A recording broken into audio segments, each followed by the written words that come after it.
fire. Damn, it just realized I got it to work, but then I forgot to put the visual up because I was just testing the audio. And so I danced the whole time. Yeah. Hi, everybody. Welcome to the Pete the Planner Show. We get so excited around here when we're able to make things work. Hello, Jameson. Good day to you down in Tejas, I believe they pronounce it. Dame, how are you? Oh, I can put you on the screen. How are you, Dame? I am doing well. It was almost like a repeat of last week when I was wondering if I was going to make an appearance at all, and I think it was maybe halfway through the first segment and before you clued me in. A lot going on. Dame, happy 4th of July weekend. If you remember, if you listen to back shows like I do on a regular basis, you will know that you noted the reason you were excited for this weekend was so that you could catch Tom Cruise in the theater and Top Gun 2, but we have known now that that is delayed until November. So I'm sorry that your weekend will not be as awesome as it would have otherwise been. I'll find something to do. Dame, this week on the show, we've got 3 actually really good topics, I think. Hello, Steve Miller. Hello. Calling me the Tom Papa of personal finance. I'll take that. Jameson notes, I've missed several weeks, been catching up on the podcast. The best thing to happen in the podcast, stay getting money, and Ollie's appearance a few weeks ago about Fun Dad Summer. We could call her again today. Dame, I'm taking Ollie to the bank today to get her a tween debit card today. A tween debit card. Interesting. Is that somehow linked to the parents or send parents notifications on when transactions go down on that? Yeah, it's an app. It's like a whole thing. Like it's so we're doing that, teaching a little responsibility this afternoon. And of course, since you know me, we will be walking in the bank and I will not say a single word the entire time. We will make Ollie facilitate her own process because, well, that's how you teach people things.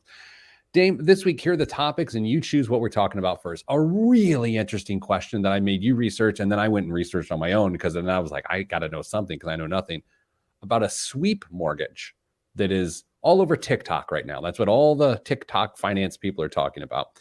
So we will talk about that. We got a good question about rollovers, like old retirement accounts, like what do you do? And then Dame, my Indianapolis Business Journal column this week is a question about how often should you meet with your financial advisor.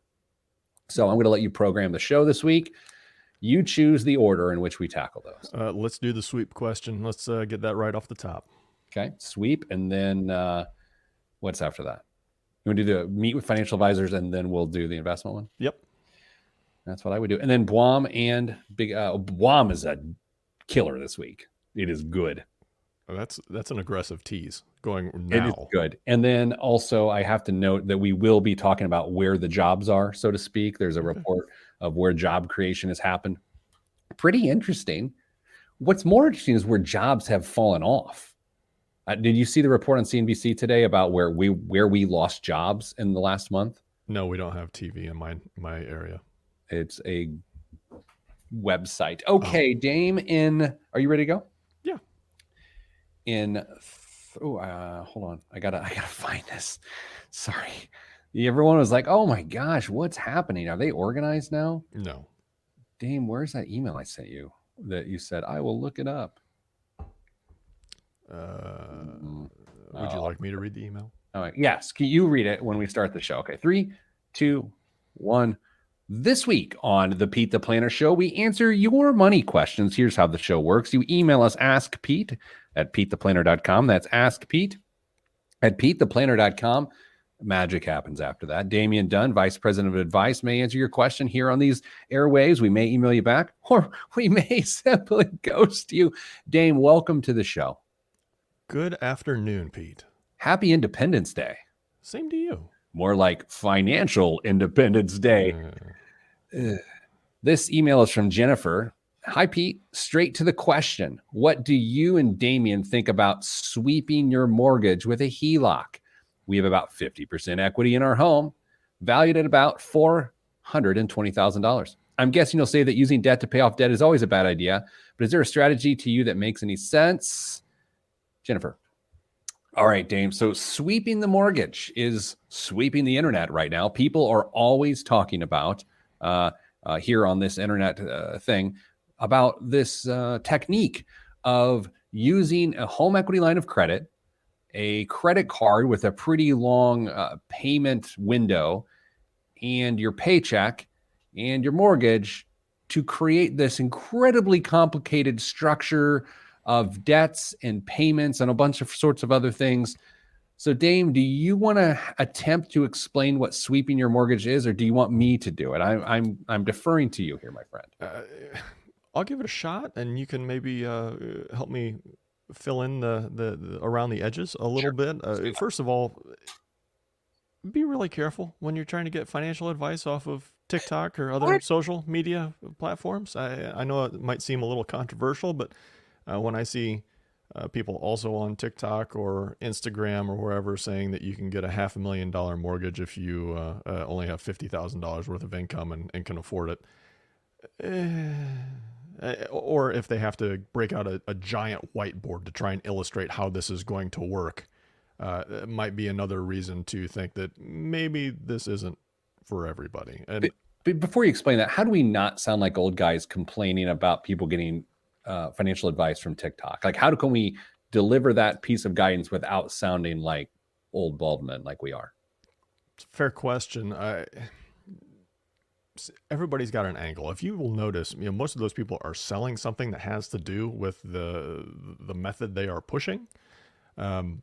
Not saying they may be trying to make a profit on it, but it seems like they may be trying to make a profit on some of this. So take everything with a grain of salt, run it by somebody else and see if it still makes sense. But just be careful. Sweeping a mortgage. All right. Pete alluded to it. You need a few components to make this happen.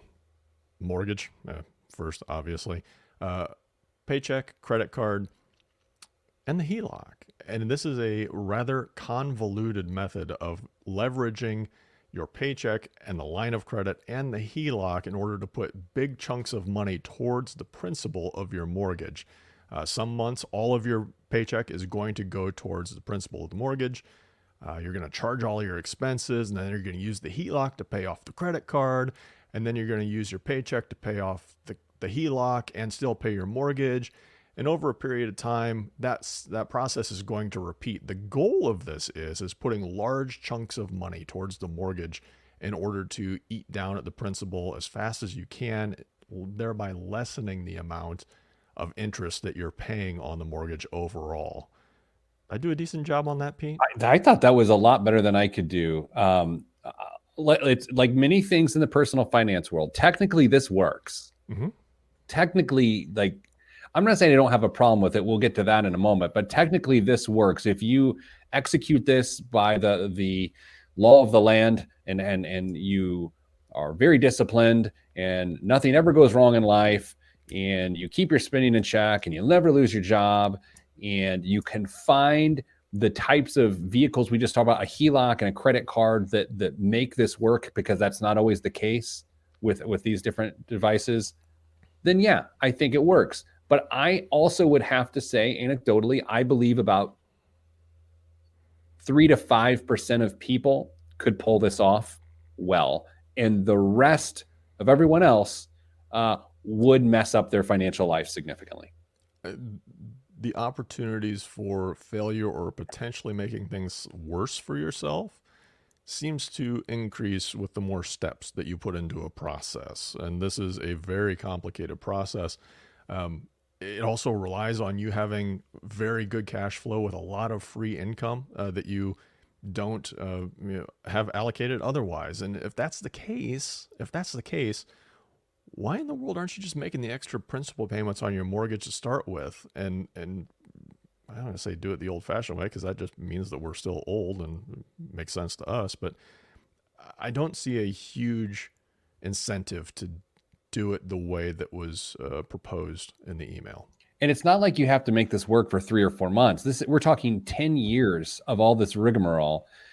Dame, you ever go on YouTube, you're like, hey, I'd like to work on my body a little bit. And you're like, how to change your physique in 180 days. And you watch this time-lapse video. The guy's eating some chicken and there's some broccolis involved. He's got some dumbbells and you see he looks schlubby like Tom Brady at the NFL draft or the combine in the first picture. And at the end, he looks more like me.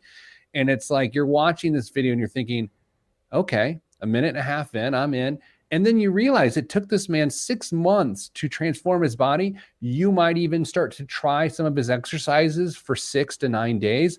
But Dame, very quickly, you realize there is 0% chance you can execute that plan for 180 days. And that is why it is so remarkable. It's not remarkable in its simplicity. It's remarkable in its complexity. And sweeping your mortgage is remarkable in its complexity. There's zero simplicity to it. For someone like me, I don't typically try and look for every corner that I can try and get around on somebody or anything of that nature. There are some areas where I think it makes sense to maybe try and do things a little bit more intelligently. Paying off your mortgage, I guess it could be one of those. You can be more intelligent by putting more principal towards your payment. You can be more intelligent by taking a 15-year versus a 30-year mortgage, or refinancing when the interest rates drop, and taking advantage of things of that nature. However, leveraging debt to pay off debt and relying on yourself and all the circumstances that you can't control around that seems like you're tempting fate. There's always something like this. Back in 2005 to 2008, there was this idea that you would get a 40-year interest-only mortgage, invest all the principal you removed from your home, grow it on the side. I mean, there's always something like this, but rarely is it simple. You know, Dame, you mentioned you don't always to try to take advantage of cutting corners and this and that. And we don't have a ton of time left in this segment, but I had a buddy come to me the other day and he said, look, my car lease is up. And what I often do in a car lease is I will buy it outright. But the deal was pre-agreed to when I leased the car. And because I take care of my car, I can actually then turn around and sell it for a $4,000 profit in the open market. And he said, given that used cars are in demand right now, he thinks he can get even more of a premium than that. And you know, again, I'm like you. I'm not always the person that's like trying to cut every corner and squeeze every dollar. And I also don't want to deal with individual car buyers. But man, that kind of makes a lot more sense than sweeping your mortgage.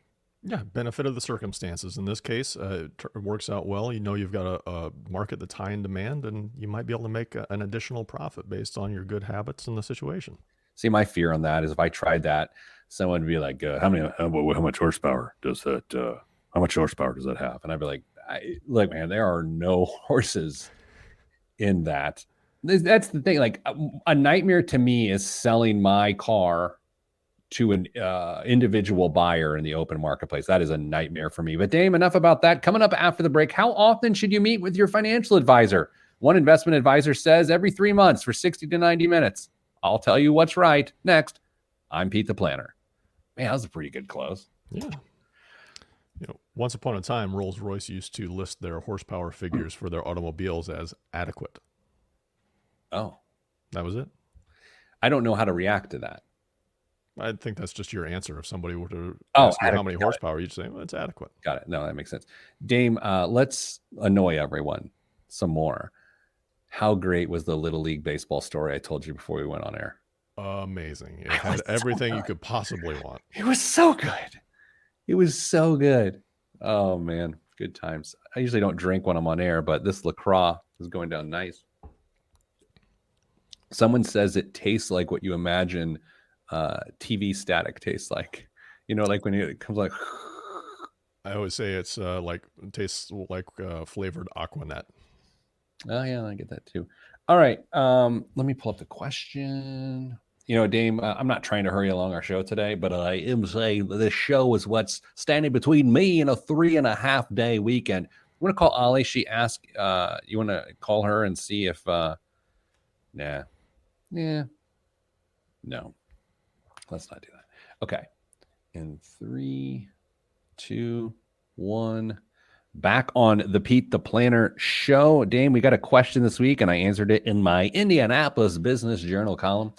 The question is, Dear Pete, my investment advisor has offered to meet with us every 3 months. And not just a phone call, he's suggesting a 60 to 90 minute formal meeting. This doesn't exactly appeal to me, but I fear I'm missing something. Is there a compelling reason for us to chat with him that frequently about our investments? The whole reason I chose to have an investment advisor is so I don't have to think about my investments that much. It seems like a lot of work. Susan in Carmel. Dame, I usually don't like to read what I've written on the air, but I have to read to you how I started this. I don't think you're being lazy, Susan. I hope people appreciate that. So, Dame, what do you think here? I mean, I gotta think 60 to 90 minutes every 3 months, unless this person has a family CFO and has tens of millions, if not hundreds of millions of dollars, which I don't think she would, because she wouldn't be emailing me. Overkill, right? Yeah, you meet as much as needed, but as little as possible, in my opinion. There are instances when somebody is trying to maybe make some big changes, or maybe get some behavioral finance issues under control, that it might make sense to meet with an advisor, and that could all be drawn out in the scope of what they're going to try and help you with. But to sit down and review a financial plan or investments every 3 months, I don't usually advise people to look at their own stuff every 3 months to make any serious decisions on it. So it seems pretty aggressive. I don't want to distract us from an otherwise really good conversation, but during the break of the show, we were talking to what sparkling water tastes like what LaCroix tastes like. Mm-hmm. And Rick on our Facebook live feed just right now put, "It tastes like your foot has fallen asleep." That's funny. Rick, that's unbelievably funny. I might not recover from this segment. Dame, here's the other element of what I think is probably going on. Sometimes investment advisors, specifically investment advisors, not just financial planners, but someone who manages your investments and sees over them. I think oftentimes they try to make it appear as they're delivering a lot more value than they really are. To say, well, hey, we are putting 4 to 6 hours of FaceTime in with you. Imagine how much we're putting on the back end. Like, there's passive investing, there's active investing, but this is like meddling. It doesn't even make sense to me. This begs the question, Pete, and I bet you know about what I'm about to ask. I know. How much is he charging? Well, not only how much is he charging, but I think my gut tells me, well, there's also two things. He really is doing a lot of trading, and he wants to update them on it, which is an expensive way to go and very active. Mm-hmm. But Dame, what if he's charging them a ton and they're just in a bunch of index funds that are being modern portfolio theory index funds? Yeah. There's all sorts of information I wish we had for this one, just to well, I won't go there. There's a whole bunch of information I wish we knew about this. I will say this, that part of being an investment advisor is, in my opinion, and I wonder, I assume you agree with me here, but as Dame, you never have to agree with me. I think part of an investment advisor is appropriately simplifying complicated concepts and making the information approachable. However, having met hundreds, if not thousands, of financial advisors in the last 20 years, based on my road travels and training financial advisors, there are two camps, my friend. There are the people who do what I just said, and then there are people who specifically make complicated concepts more complicated so that they have a role in the process. Do you agree with that assessment? Totally. Yeah. I mean, you're going to either try and be your education source for your clients, trying to help them along the path of understanding their financial situation and how they're going to get from point A to point B every step of the way. Or you're just going to say, follow me and I'll take care of it. And I'm going to show you that it's entirely too complicated for you to understand. And there's no way you could possibly live without my services. Let's go. Yeah. You know what? Yeah. And that's what sort of drives me crazy a little bit. You ever go on YouTube and you search a very, very, very simple home fix, and then, but it seems like a complicated process, but then you see that it's like a 67-cent part at the hardware store and 3 minutes of manual labor, but sometimes that process is made to seem more difficult so that you can get a $85 service fee and then parts and labor. And it's, I mean, no discredit to people trying to earn a living and helping people out in the service industry, but man, Dame, some things are simple and some things can be simplified. And I feel like if you're paying a financial advisor, I don't want to know how the sausage is made. And I would go a step further. Do you remember last April, when I happened to put a giant fishing hook through my thumb? Do you remember this? Sure do. When I had that removed at the hospital in the heart, the heat, the fire of the pandemic, I didn't want to know anything about the process. Like, I didn't want to know anything. Just take it out of my thumb, and you can even keep the fishing lure. I don't want to know. I think the reason you hire a professional, unless you're an engineer, is because you don't necessarily want to know. You just want to know it's taken care of. But I might be biased because I happen to be a conceptual person. I totally expect to spend more time with a financial advisor at the inception of the relationship. If they're doing a comprehensive financial plan, you're going to spend some time with them, whether it's aggregating data on your own and getting it to them, or reviewing some stuff, or explaining how things have been done in the past. You're going to have a time commitment there in a lot of instances to make sure that the financial plan is going to be representative of the situation that you're actually in. Outside of that, it's really going to depend on a number of different circumstances. Typically, somebody, if they are on the higher end of the client ladder for that investment advisor, that financial planner, you're going to get more attention. I hate to break the bubble to everybody else, but people who have more money that work with your advisor are probably getting more phone calls and birthday cards and anniversary cards and all that fun stuff.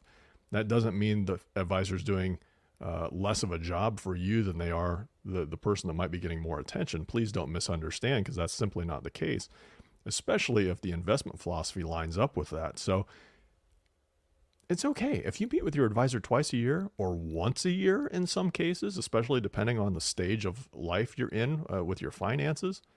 It's okay. But saying a quarterly meeting, I don't know too many people that would do that. It is a bit absurd. It's self-indulgent on the advisor's part. And you said it at the very beginning of the segment. Maybe there's a behavioral issue that you're trying to get accountability on, but that's clearly not what's going on here. This is a person that wants to show that you homemade charts that you don't care about. Like, Dame, I take a serious look at my financial situation once a year. A serious look once a year. That's it. I might glance at how a particular position is doing. I might look in a statement, but not critically, not with the idea that a change would be made. And you actually said that or earlier as well. You might look just because you're interested, but you don't look with the idea that you're going to take action. And the idea that you're meeting every 3 months for 90 minutes, to me, means you're taking either too much action or it is 100% self-indulgent on the advisor's part. And this is coming from two guys who are about as pro-advisor as it gets. Imagine if we were like huge do-it-yourselfer proponents. We're not. We are about help, reasonable help, and that is not reasonable help. And you are also right for the third time in this segment. That person is charging way too much money. How much are they charging? Oh, they're charging. Okay, we have got 10 seconds left. I'm going with $1.25. $1.75. Oh, coming up after the break, should you roll over old 401ks? Well, this guy has 8. What should he do? I'm Pete the Planner, and I'll tell you next. My outros are outstanding recently. Outstanding. I think it was just the fact that I got so many things right that segment. You were able to summarize them and set yourself up. You were right. I mean, sometimes when I pass it, like, it's like Hollywood Squares. I pass it to you, you give an answer, then I give my answer. And it's like when you distill it down and you get all of it perfect, then I spend the next 8 minutes just repeating what you said with little funny stories. That's the show. Yeah, the funny stories are great, though. I don't know. They kill time. All right, this next question. Did I send it to you? I want to say I saw it somehow, but I don't recall all the details. The guy, he emailed me directly. I'm very, very good at this. His name was something. That doesn't seem helpful. No, that's not it.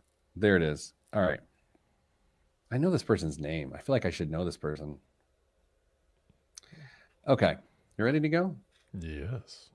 In 3, 2, 1. Back on the Pete the Planner show. Dame, the email inbox filled up this week, and it filled up, oddly enough, the day before we recorded. So that makes for good show planning. But the good news is we don't plan the show. Dame, my question: keeping track of retirement accounts from prior employers, consolidate, or keep them where they are? Dear Pete, I'm 51 and about to change jobs, and I'm wanting advice on when or if I should consolidate retirement accounts from prior employers and when it's best to just leave them where they are. Time out. This is a great question. And before I read any context here, sometimes I think people move them when they shouldn't. I think there's a lot of reasons to leave them alone, but we'll take a look. I have approximately 540,000 American dollars in several retirement accounts, and in addition to an 8-month emergency fund and some small ETF investments that I contribute to on a monthly basis. I wonder if this guy's single. I don't know. I own my home and am planning to pay it off in 8 or 9 years, then likely downsize and use the remaining equity for retirement savings. He's pretty well put together, right? Okay. Yeah. I'm currently saving 10% for retirement, approximately $19,000 per year. Ooh, big flex there. All right. I can do math. Big check energy. I can do math. Yeah. And am maximizing my Roth contributions. I have a Roth IRA, a Roth 401k, a 403b account, 3 401k. So this guy's a physician, right? Potentially. Got a 403b, so he worked for a nonprofit at some point. Could be an attorney for a nonprofit. Could be. This is the fun part. Now I'm going to Google him, see what he does, not tell anybody. Yeah, well, I'm totally doing that, by the way. I have a Roth IRA, a Roth 401k, a 403b account, 3 401k accounts, and a fund maintained as part of a public employee pension plan. I regularly review each of the plan websites and track the account balances. He's totally single. I mean, what else? Yeah.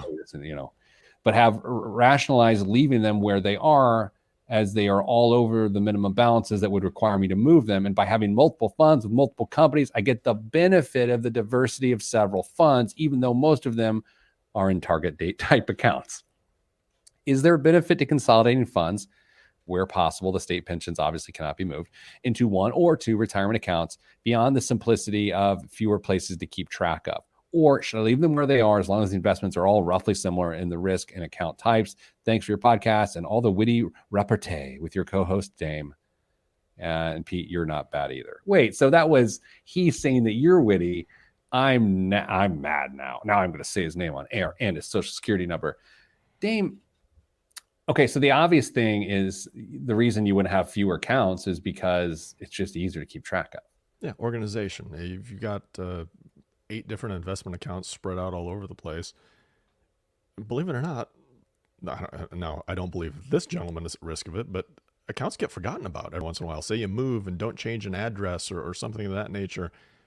You find out down the road that, oh yeah, well, I had a 401k at ABC company and totally lost track of it. So organization is going to be one of the top 2 reasons to consider consolidating your 401ks or 403bs into an IRA. The other one, Pete, want to give me your opinion before I jump into it? Another reason to do it? Mine's gonna be weird. I don't think it's gonna be the one you choose. Sometimes you can participate in an account in which there's a closed investment in it, which you could no longer get into in another way. And so therefore you're locking yourself into sort of an exclusive investment, but that doesn't apply to this person because he's using target date funds. Right. So if you wanted to, you're exactly right. If you wanted to leave your money at a place because there was once upon a time, there was you remember Dodge and Cox? Yeah. That was what I was thinking. I can't believe you said that. Yeah. So there, gosh, how long ago was that? 15, 20 years ago? There was just a really great fund that you couldn't get into. They weren't accepting new contributions from new investors. Current investors could continue to invest in it, but it was a closed fund at that point. And the only way you could access it It's typically through a 401k or some other plan like that. So that would be a reason to leave it there. But if you wanted to think of another reason to consolidate it, now we're going back to the other side, fees involved in some of your 401k plans, especially smaller ones, might be a little prohibitive in making a good argument to leave the money there, especially if you're in a target date fund. So you say you're checking everything regularly online to make sure that everything's as it should be and things don't look like they're running afoul. Okay, so I believe you think the fees are reasonable there too. So I don't know, Pete, if he's not really one for thinking fewer is better as far as organization goes, he could probably run with it and be okay with it. Yeah, there's not only the idea of being organized for the living, there's also the idea of being organized for the survivors. Yeah, the living, still living. For the living, right? And so it's like, okay, have you tried to close and get accounts and transfers and rollovers and from various different companies when you're mourning the death of the loved ones? If you've ever done it, yeah, it's awful. It's not great. I mean, you've got to get death certificates and figure out exactly what everybody needs. Do they need an original? Can they do with a copy? Does it have to be notarized? I mean, there's all sorts of stuff that goes along with doing that, which leads into needing to have a very organized death binder as well in this case. So if you're going to have accounts all over the place, just changes where you're going to have all the organization at. You're going to have to keep all that information in a readily accessible place by whoever's going to take care of your affairs after you die. The other element of this that's incredibly obvious is this person does not have an investment advisor. Yeah, that's right, because he wouldn't have 9 different 401ks, would he? No, not a chance, which isn't necessarily bad. I remember when I was an investment advisor, I had a client who was an attorney. And at one point was an attorney on the East Coast and left his 401k there when he came here because, as we were talking earlier, there was some sort of exclusive action within that 401k that he wanted to be a part of.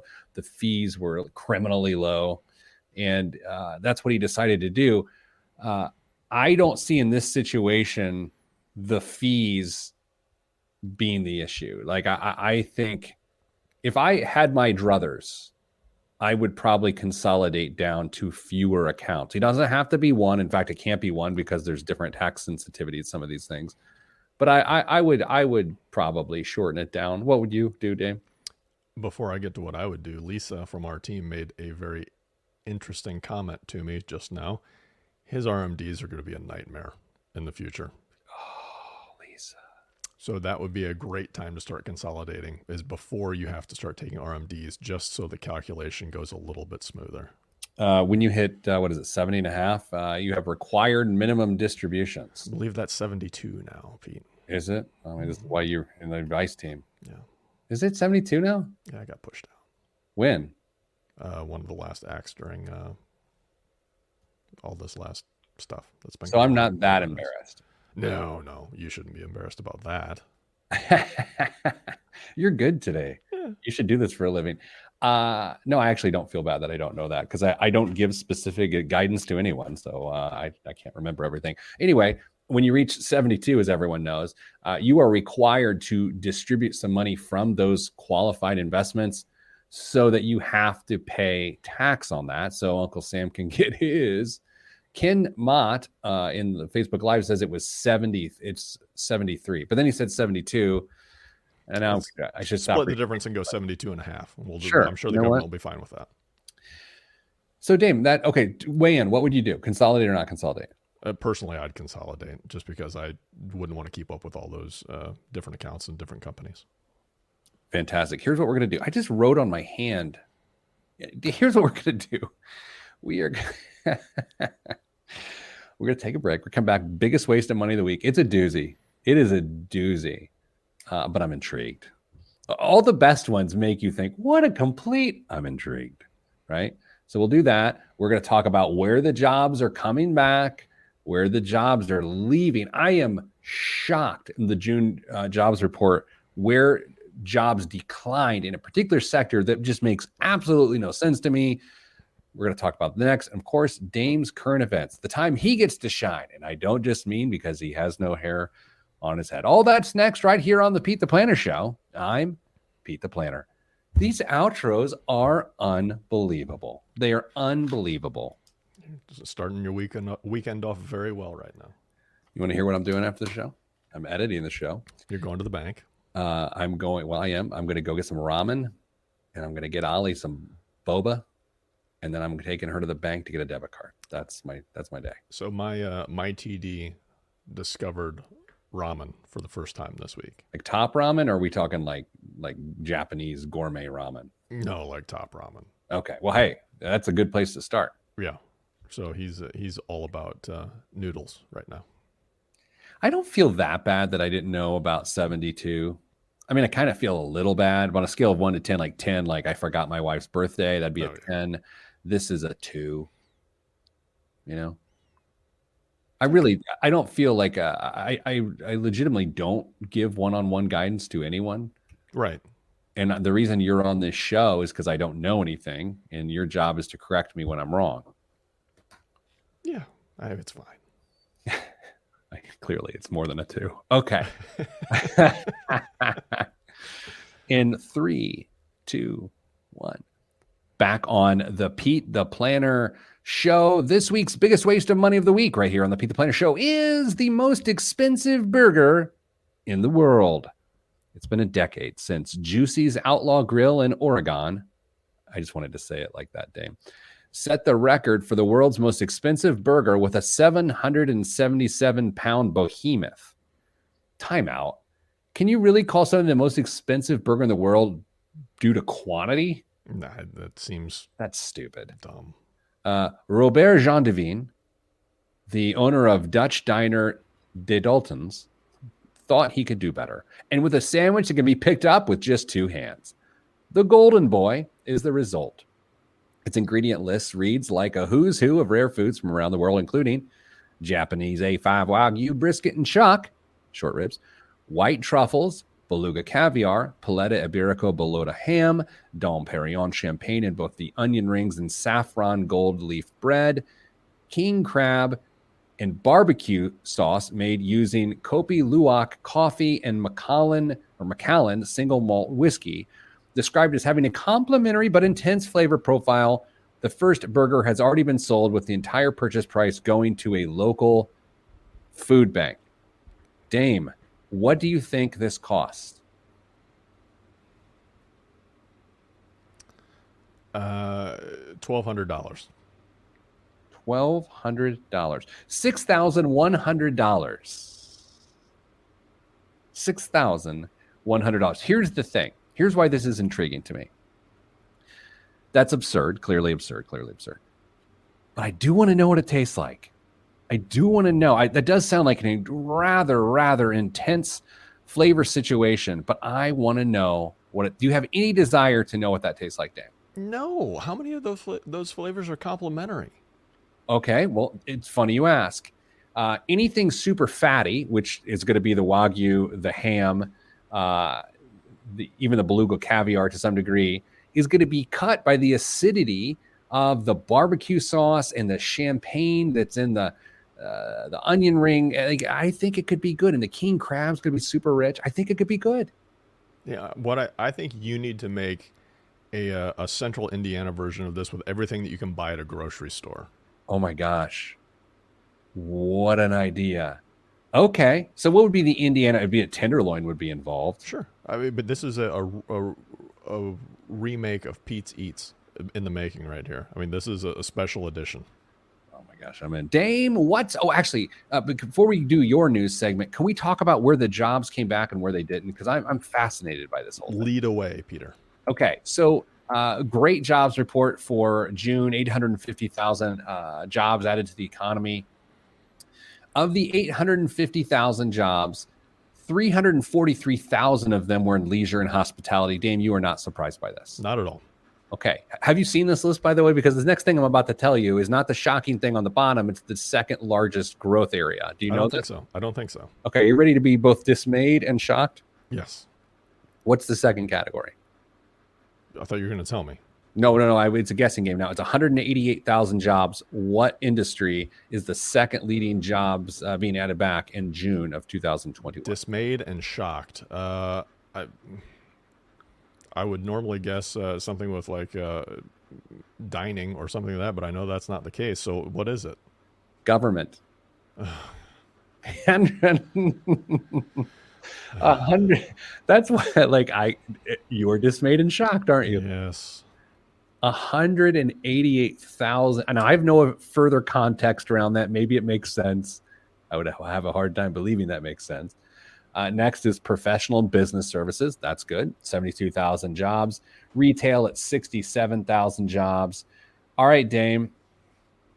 Are you ready to hear what industry lost the most jobs according to this report in June of 2021? This is also shocking and dismaying in a different way. What do you think the percentage of those jobs in government were IRS agents? Did you see it might be one of your stories this week. There's like a 36 million return backlog for tax returns right now. No. It might even be more. It might be like 63. I may have inversed the numbers. What? I mean, I've talked to a number of people that are like, well, still waiting on my refund. There's all sorts of issues inside the IRS right now. What industry lost 7,000 jobs in June? Horse racing. Construction. Really? Really? How? What kind of construction's not doing well right now? I have no idea. I can't figure it out. I mean, is that because lumber prices fell 41% or something? Like I just can't even get my head around that. I talked to a contractor that I'm pretty good friends with just last week and asked if he'd seen any of the relief in lumber prices. No. He goes, not around here. That's maybe by design. Were there 7,000 people building the wall on the southern border that got laid off? That's a fairish question. I don't know. What's in the news this week? Signing bonuses are usually reserved for professional athletes and privileged few white-collar professionals. Not this summer, Pete. As U.S. employers search for hires increases in urgency, especially in manufacturing, logistics, healthcare, and food service industries, like truck drivers, hotel cleaners, warehouse workers, they're all being offered signing bonuses of hundreds, if not thousands, of dollars. Nearly 20% of all jobs posted on search site ZipRecruiter in June offer a signing bonus, which is up from 2% of jobs advertised on the site in March. The states with the highest shares of job listings that include signing bonuses are Iowa, Missouri, Vermont, Wyoming, and Arkansas, according to ZipRecruiter economist Julia Polak. Hiring bonuses often start at $500 but quickly rise from there. Job postings across sectors show that a $1,000 hiring bonus is quickly becoming table stakes in recruiting hourly workers who make between $16.50 and $25 an hour.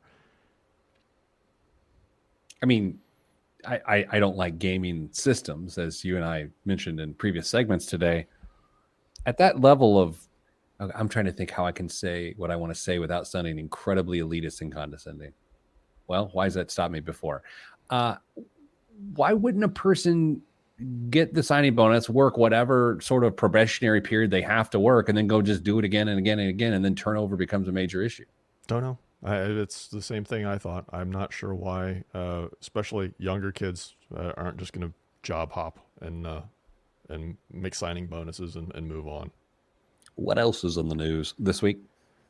Suppliers that want to land Amazon as a client for their goods and services can find that its business comes with a catch: the right for Amazon to buy big stakes in their companies at potentially steep discounts to market value. The technology and retail giant has struck at least a dozen deals with publicly traded companies, which it gets rights, which are called warrants, to buy the vendor stock in the future at what could be below market prices, according to corporate filings and interviews with people involved in the deals. Amazon over the past decade has also done more than 75 such deals with privately held companies, according to a person familiar with the matter. This is both genius and also seems like an episode of The Sopranos. Yeah, doesn't it? It really does, because they already have all the leverage in the world, almost literally. I mean, they've got more leverage than any organization in the world. And then they're like, and we're going to take some of those profits. Like, We're gonna cut your prices as low as humanly possible, so we buy from you at the lowest price, and then we're gonna dilute your own interest in your own profits by becoming a shareholder with you, and we're gonna do it under the guise of it makes us partners. Capitalism. I don't think we're going to get an Amazon contract, not because of these comments. No one listens to the show, but because they also have more employees than anyone in the world. I don't think we can handle that capacity. I'm going to be honest. They are taking over everything. Fortunately, I'm a shareholder. So let's keep it going, Jeff. He's on it. Do you have time for one quick last story? Is he going to return from space safely? That's a little macabre. I mean, I don't want to guess on his demise. Go ahead. I'm going to go, yeah. I mean, yeah. Do you think he is? Yeah, probably. Okay. By the way, final 10-second book review. I read Michael Crichton's Sphere, one of the original sort of thriller space novels the other day. Don't recommend. Okay. All right. That's all we have time for this week in the show. Sending you good vibes because good vibes are all that's in the budget. I'm Pete the Planner, and this is the show. Yeah, so I'm reading a lot these days, and I was like, you know what? Michael Crichton was he passed away early, too early. I was like, he was one of the greatest writers of all time. Wrote Jurassic Park, wrote Disclosure, all sorts of things. I'm going to read Sphere, which was made into a crappy movie, which I never saw, but it got like 10% on Rotten Tomatoes, so you know it's terrible. I read the book and I was like, okay, and it has one of those just like, this is dumb. This is why I don't read sci-fi. It was great endorsement. Yeah. So anybody, don't read that book. I read that Michael Crichton, one of those biggest criticisms about his writing, brilliant, interesting guy, went to medical school, but he like really interesting guy.